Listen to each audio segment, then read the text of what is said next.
Yo les geeks, dans cette vidéo je vais vous montrer comment pirater la box SO de la plateforme Xbox. Je commence par effectuer une reconnaissance avec l'outil Nmap pour scanner les ports ouverts sur le serveur. L'option PN pour effectuer un scan plutôt discret sans envoyer de paquet ICMP. L'option T4 pour accélérer le scan. -P pour scanner tous les ports sur le serveur et ensuite l'adresse IP. Je vais également utiliser l'option SV pour m'afficher le nom et la version des services qui tournent derrière chaque port découvert. Le scan découvre 8 ports dont 2 qui sont ouverts.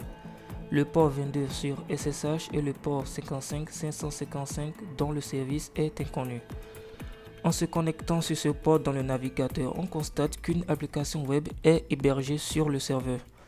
Juste au pied de la page, on constate que l'application en question est Request Basket.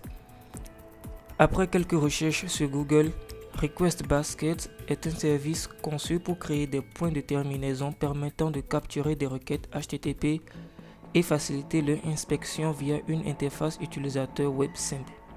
Il existe un exploit qui exploite une vulnérabilité SSRF dans la version 1.2.1.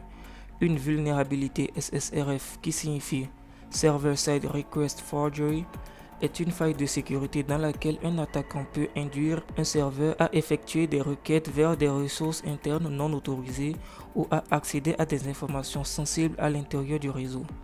Le mécanisme de base d'une SSRF consiste à persuader le serveur de faire des requêtes HTTP vers des ressources situées à l'intérieur du réseau interne de la cible.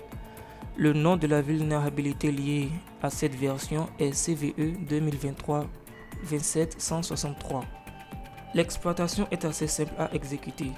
Il suffit d'exécuter le script en mettant en argument l'adresse IP et le numéro de port de la cible, ainsi que l'adresse et le numéro de port où nous souhaitons rediriger notre requête en interne sur le serveur.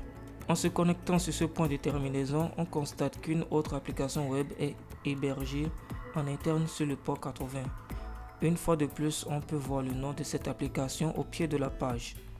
En faisant une petite recherche sur la version 0.53 de Maltrail, on découvre qu'il existe une vulnérabilité de type RCE qui nous permet d'obtenir un reverse shell sur la cible. Pour obtenir le shell, je commence d'abord par me mettre en écoute sur le port 1, 2, 3, 4. Ensuite, j'exécute l'exploit en mettant en argument l'adresse IP de ma machine, le port sur lequel je vais obtenir le shell et l'adresse de la cible. Maintenant que j'ai un accès shell sur la cible, je suis connecté en tant que Puma.